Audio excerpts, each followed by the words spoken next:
Գյուրջան Կասկադ, հասանելի բնակարաններ 65 ամիս մարման ժամկետով։ Ազգային ժողովի մեծարգո նախագահ, հարգելի փոխնախագահներ, հարգելի պատգամավորներ, հարգանքների սավաստիքը բոլորիդ, շատ հաճելի է կրկին անգամ այս ամբիոնին մոտենալ և այստեղ ելույթ ունենալ։ Հարգելի գործընկերներ, 2024-25 թվականներին Հայաստանի Հանրապետությունում տեղի են ունեցել 4 տեղական ինքնակառավարման ընտրություններ, տեղական մարմինների 4 ընտրություններ, որոնցից 3-ը համամասնական ընտրակարգով, մեկը մեծամասնական ընտրակարգով։ Եվ պիտի արձանագրեմ այն փաստը, որ բոլոր 4 դեպքերում ընտրությունների արդյունքների բողոքարկում չենք ունեցել։ Եվ ի պատիվ կենտրոնական ընտրական հանձնաժողովի և մեր ընտրական համակարգի կարող եմ արձանագրել նաև, որ ըստ էության կենտրոնական ընտրական հանձնաժողովի ներկայիս կազմի գործունեության ընթացքում կազմակերպվել են 10-ից ավել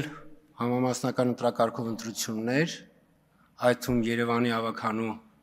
ընտրությունները և այդ ընտրություններում արդյունքների բողոքարկում չի եղել։ Սա շատ կարևոր է մեզ համար։ Հարգելի գործընկերներ, նախորդող շրջանում, հաշվետու շրջանում 24-25 թվականներին ըստ էության կենտրոնական ընտրական հանձնաժողովը կենտրոնացած է եղել ընտրական համակարգի զարգացման ուղղությամբ, այդ թվում նաև սպասվող ազգային ժողովի ընտրությունների նախապատրաստման ուղղությամբ։ Եվ 2025 թվականի ապրիլին կենտրոնական ընտրական հանձնաժողովը ընդունել է 2025-28 թվականների զարգացման ռազմավարական պլանը։ Եվ ռազմավարական պլանով մենք ուղղակի արձանագրել ենք մեր առաջնային առաքելությունը, այն է ժողովրդի իշխանության իրացում ազատ, արդար, թափանցիկ, մրցակցային, ժողովրդավարական, միջազգային չափանիշներին համապատասխանող ընտրությունների և հանրաքվեների միջոցով։ Հանձնաժողովը պարտավորվում է ապահովել, որպեսզի ընտրական իրավունքը իրացվի ընդհանուր, հավասար և ուղղակի սկզբունքների հիման վրա, քվեարկությունը լինի գաղտնի, ընտրական իրավունքը պաշտպանված, ընտրական գործընթացները հրապարակային, թափանցիկ և հաշվետվական։ Հանձնաժողովի նպատակն է ապահովել ընտրական համակարգի նկատմամբ վստահելիության շարունակական բարձրացումը։ Այստեղ մեզ համար, կոնկրետ կենտրոնական ընտրական հանձնաժողովի համար շատ կարևոր է, որպեսզի ընտրությունները ավարտվեն քվեարկության փուլով։ Մենք այս մեր գերնպատակը փորձել ենք պարզ ձևակերպել ընտրությունների ավարտ քվեարկության փուլով։ Ինչ է սա նշանակում։ Սա նշանակում է, որ անկախ այն հանգամանքից, թե քարոզարշավի, մինչ քվեարկությունը ընտրական պայքարի փուլում ինչպիսի քաղաքական իրավիճակը, քաղաքական կուսակցությունները, մասնակիցները ինչպիսի սրությամբ կբանավիճեն, կմրցակցեն, որպեսզի ընտրությունները այնպես կազմակերպվեն, որ դրանց արդյունքները որևէ մեկի մոտ կասկած չհարուցի։ Եվ սա մեզ համար ամենակարևոր առաքելությունն է, որովհետև եթե ընտրական համակարգին, կենտրոնական ընտրական հանձնաժողովին հաջողվում է ընտրությունները այնպես կազմակերպել, որ արդյունքները մասնակիցների կողմից, հանրության կողմից ընդունվում են անվերապահորեն, ուրեմն Կենտրոնական ընտրական հանձնաժողովը եւ ընտրական համակարգը կարող ենք ասել, որ հաջողել է։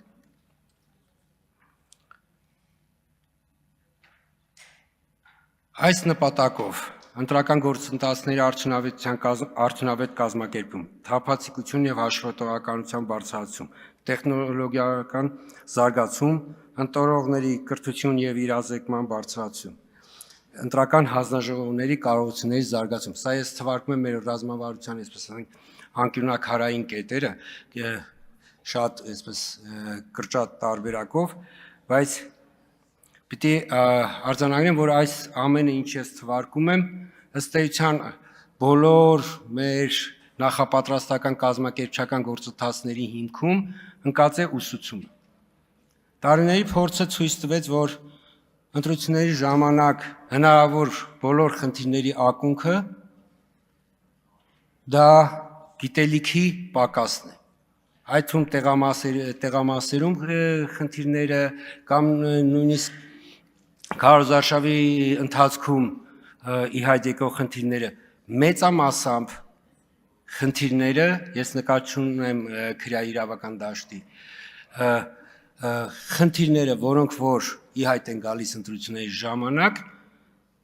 հիմնականում պայմանավորված են գիտելիքի պակասով։ Եվ սա է մեր այն մոտեցման պատճառը, որ մենք փորձում ենք ընտրություններին ներգրաված բոլոր սուբյեկտների համար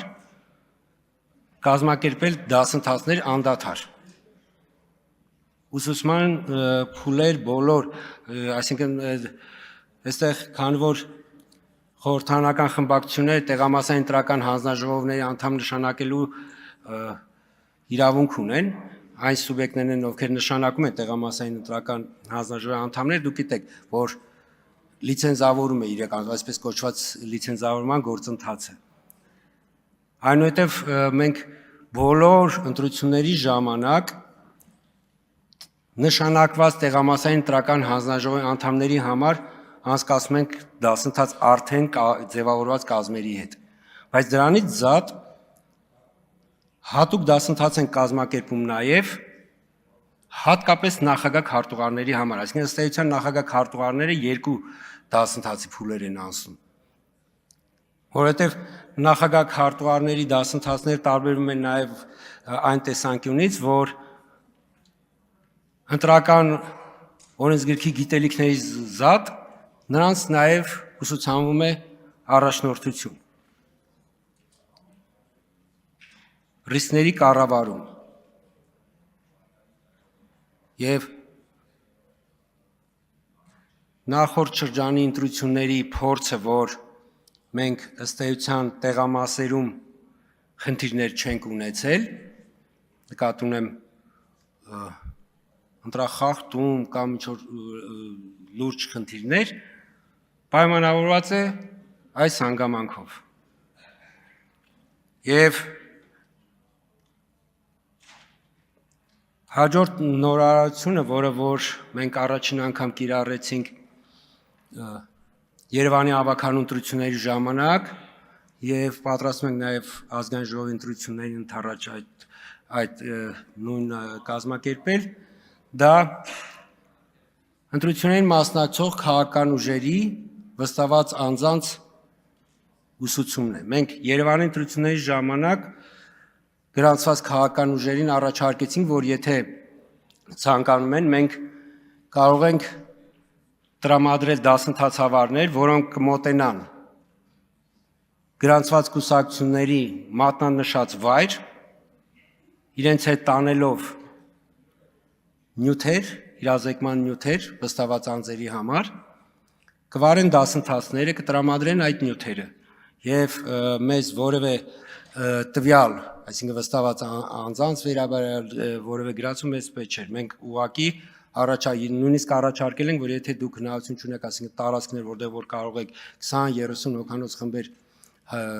հավաքել, մենք կարող ենք նույնիսկ տարածքի հարցը լուծել։ Ազգային ժողովի ընտրությունների պարագայում այս մոտեցումը մի փոքր պարտադրված ենք խմբագրել, որովհետև ծավալները ամբողջ հանրապետության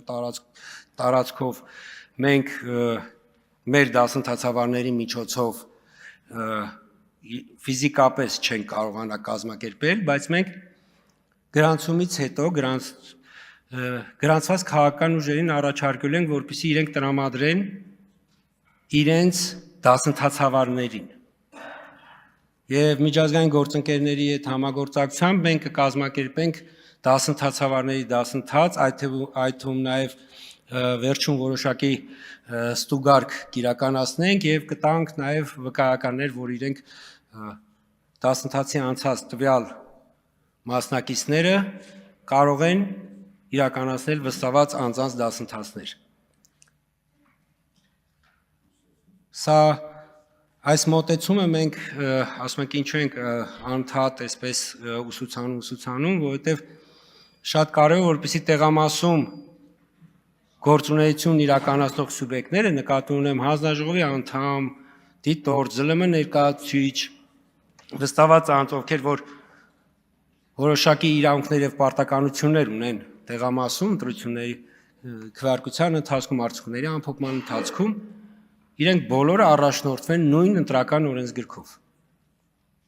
Մենք Երևանի ընտրություններում ունեցանք մի դեպք, երբ որ քաղաքական ուժերից մեկը, որը որ չէր, այսպես ասած, ցանկություն չէր հայտնել վստահված անձերի, որպեսզի իրենց վստահված անձերին ուսուցում իրականացնեին, բոլոր տեղամասերին հրահանգ էին տվել, որ կարող են երկուական վստահված անձ միաժամանակ տեղամասում գտնվել։ Իսկ այս շփոթմունքը պայմանավորություն անում, որ նման իրավունք կուսակցություններ ունեն ազգային ժողովի ընտրությունների ժամանակ, տին ընտրությունների ժամանակ տեղամասում յուրաքանչյուր քաղաքական ուժ կարող է ունենալ մեկ վստահված անձ, բայց իրենց սխալ հրահանգը տեղամասերում առավոտյան Երևանի ավագանի ընտրությունների ժամանակ առավոտյան մի, այսպես ասենք, շիլաշփոթ իրավիճակ էր ստեղծվել, որ ուղղակի մեզանից 15 րոպե պահանջեց, որ մինչև այդպես 8:10-15 մինչև այդ քաղաքական ուժի բոլոր վստահված անձերը, որոնք երկուական էին ներկայացել տեղամաս, իրենց արդեն իսկ շտաբից հետ հրահանգ ներկայացնեին, որպեսզի այդ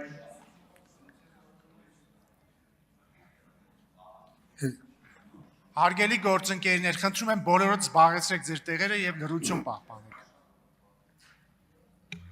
Հարգելի գործընկերներ, հաշվի առնելով այն հանգամանքը, որ 2 ամսից ազգային ժողովի ընտրություններն, իսկ դուք համոզված եմ, որ բոլորիդ առավել շատ հետաքրքրում է, թե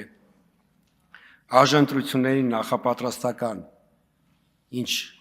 գործընթացների իրականացրել կենտրոնական ընտրական հանձնաժողովը, պիտի ես ներկայացնեմ այդ փուլը։ Ըստ էության 2024 թվականից ընտրական համակարգի թվային միջավայրը մանրակրկիտ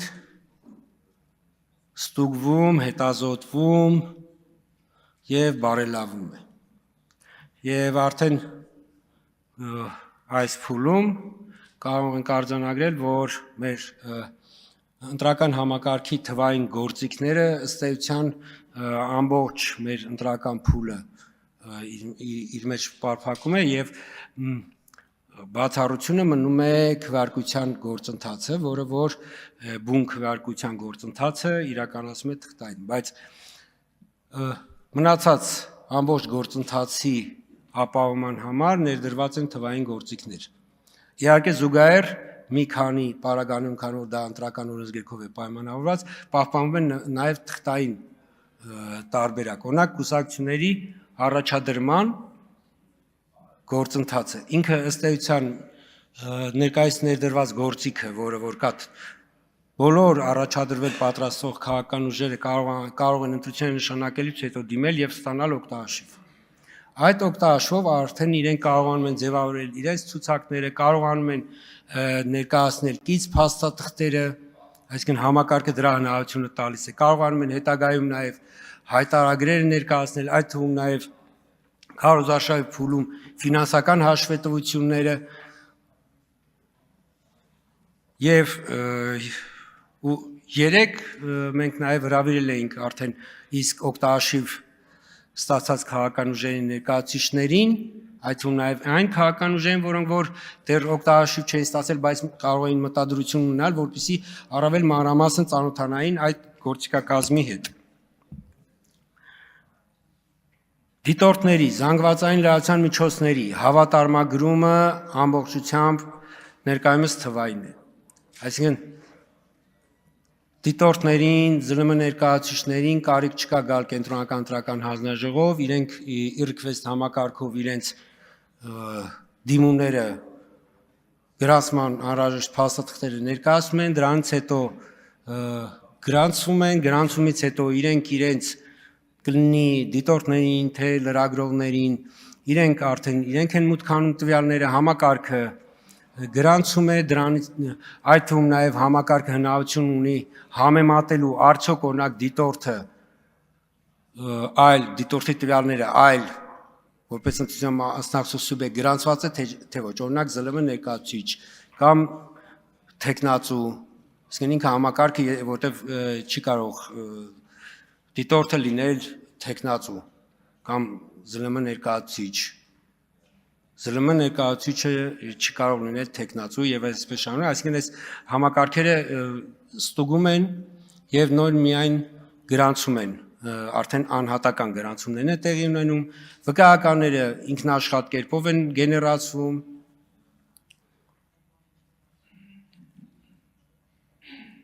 ներկայիս համակարգում բարելավումներից մեկը վերաբերում է նաև քվեարկության օրը, այսինքն քվեարկության գործընթացի եւ արդյունքների ամփոփման գործընթացի ուղիղ հեռարձակման այս համակարգի ընդլայնմանը։ 21 թվականի ընտրությունների ազգային ժողովի ընտրությունների ժամանակ հարգելի գործընկերներ ըստ էության հեռարձակում ապահովել է ընտրողների 97%-ը ներառող շուրջ 1500 տեղամասերից, առաջիկա ընտրություններում հեռարձակումը կապահովի ընտրողների ավելի քան 99%-ը ներառող շուրջ 1800 տեղամասերից։ Այստեղ կարող եմ ասել, որ այն փոքրաթիվ տեղամասերն ուղղակի ինքը բարձրադիր հեռու գյուղական բնակավայրերն են, որտեղ ուղղակի հեռարձակման ապահովումը, ասենք պատկերացեք 20-30 ընտրող ունեցող բնակավայրերի տեղամասերն են, որտեղ որ եթե մենք այդտեղ էլ փորձենք հեռարձակումը ապահովել, ապա ծախսի ինքնարժեքը կարող է մինչև 1 միլիոն եւ ավել դրամ կազմել, այսինքն այդ հեռարձակման ապահովման ծախսի։ Այդ իսկ պատճառով այս մոտեցումն է ընկալվել մեր կողմից, որ ավելի արդյունավետ կլինի։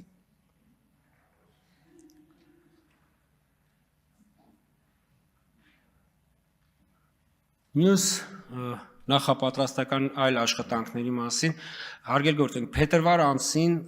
իհարկե մենք հաղորդագրություններ տարածում ենք նման միջոցառումներ, որ կազմակերպում ենք, բայց երբեմն նաև դա այսպես ասենք աննկատ է անցնում, բայց փետրվար ամսին կենտրոնական ընտրական հանձնաժողովի նախաձեռնությամբ տարածքային կառավարման եւ ենթակառուցվածքների նախարարության հետ համատեղ տեղական ինքնակառավարման մարմինների եւ մարզպետարանների ղեկավար կազմերի համար կազմակերպվել են այսպես ասենք աշխատաժողով դասընթացներ։ Դրանք նպատակ ունեին երկու խնդիր լուծելու, որ ինչպես հայտնի է, թիմ մարմինների ներկայացուցիչները, համայնքի ղեկավարները, մարզպետները կոնկրետ պարտականություններ ունեն ընտրությունների կազմակերպման շրջանում։ Եվ այդ աշխատաժողովների նպատակը բոլոր պատասխանատուներին եւս մեկ անգամ ներկայացնել իրենց պարտականությունները ճիշտ կազմակերպման ընտրական օրենսգրքով պահանջվող անհրաժեշտ փաստաթղթաշրջանառությունը ճիշտ կազմակերպելը եւ որովհետեւ երբեմն այնպես է ստացվում, որ նույն թիմ մարմինները, որոնք որ օրինակ 5 տարին մեկ են, ասենք, ընտրություններ կազմակերպում գործընթացին առնչվում, այն պաշտոնյան, որը որ այսպես են պիտի այդ որոշումները կայացվի, ինքը նախկինում դրանով զբաղված չի լինում, փորձում են հին որոշումների հիման վրա կազմակերպել, հին որոշումները բնականաբար օրենսդրության փոփոխությամբ այլևս արդիական չեն լինում եւ մենք իրավիճակ, երբ որ այսպես ասենք, անընդհատ վերադարձնում էինք գրությունները, ասում էինք ուղղել, պահանջում էինք ուղղել, որպեսզի նման երևույթների հետ չբախվենք, ի սկզբանե բոլորը իրենց պարտականությունների մասին պատշաճ եւ ճշգրիտ իրազեկված լինեն, մենք կազմակերպել ենք այդ աշխատաժողով, բայց այդ աշխատաժողովի հաջորդ փուլը նվիրված էր վարչական ռեսուրսի չարաշահման բացառման։ Այսինքն մենք բոլոր թիմ մարմինների ղեկավար կազմի, մարզպետարանի ղեկավար կազմին եւս մեկ անգամ ներկայացրել ենք վարչական ռեսուրսի չարաշահման, արգելման օրենսդրությամբ, այսպես ասենք, այն կարգավորումները, իրավական կարգավորումները, որը առկա են օրենսդրությունում։ Եվ ամենակարևոր հանգամանքն է, որպեսզի պաշտոնատար անձինք վարչական ռեսուրսը, այսպես ենք, չընկալեն, որ ասենք ինչ որ դեպքերում կարող է օրինակ, ասենք, դե մանրուք է, մենք դա ենք բացատրում, որ չկա մանրուք։ Ընտրությունների շրջանում չկա մանրուք եւ պետք է բացառի վարչական ռեսուրսից ցանկացած չարաշահում։ Այդ թվում տրամադրվել են նաեւ հատուկ ձեռնարկներ, որ ձեռնարկները մշակել էր Արդարադատության նախարարությունը, բայց Կենտրոնական ընտրական հանձնաժողովը եւ IFS-ի մեր գործընկերների հետ համատեղ, այսինքն բովանդակությունը ձևավորվել էր համատեղ, Արդարադատության նախարարությունը այդ ձեռնարկները նաեւ էլեկտրոնային եղանակով տարածել է բոլոր պետական մարմիններին։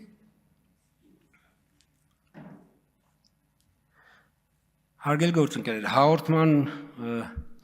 հաղորդման մեջ ներկայացված են ընտրություններին, մասնագիտական դասընթացներին վերաբերվող, այսինքն 24-25 թվականներին վերաբերվող մանրամասն վիճակագրություն, դա ձեզ համար կարող է օգտակար, այսպես ենք, հետագա ձեր գործունեություն կազմակերպել տեսանկյունից կարող է օգտակար լինել, ես ուղղակի այդ թվերին չեմ անդրադառնա, չեմ ծանրաբեռնի ձեզ եւ որպես խոսքիս ավարտ, հարգելի գործընկերներ, պիտի արձանագրեմ, որ Կենտրոնական ընտրական հանձնաժողովը հանձնառու է եւ ապահովելու է, որպեսզի ինչպես առաջկա ազգային ժողովի ընտրությունները, այնպես մնացած բոլոր ընտրությունները լինեն ազատ, արդար եւ թափանցիկ, որպեսզի արդյունքները լինեն մեկ ձայնի ճշգրտությամբ, որպեսզի անկախ այն հանգամանքից թե քարոզարշավի ընթացքում մինչև քվեարկությունը մրցակիցները որքան սուր ռետորաբանություն կօգտագործեն մեկը մյուսի նկատմամբ արդյունքները ամփոփելուց հետո միմյանց շնորհավորեն, քանի որ այդ արդյունքները, որոնք ձևավորվելու են, միանշանակ է, որ լինելու են ՀՀ քաղաքացու կամքը եւ սրանում կասկած լինել չի կարող։ Ես այս ամբիոնից 22 թվականի հոկտեմբերի, երբ որ առաջադրել եմ այդ հանձնառությունը ստանձնել եմ ու քանի դեռ իմ մանդատը շարունակվում է, ես կրկնում եմ իմ հանձնառությունը։ Բոլոր ընտրությունները, որոնք Կենտրոնական ընտրական հանձնաժողովը կազմակերպելու է, լինելու են ազատ, արդար, թափանցիկ եւ արտահայտելու են Հայաստանի Հանրապետության քաղաքացու կամքը։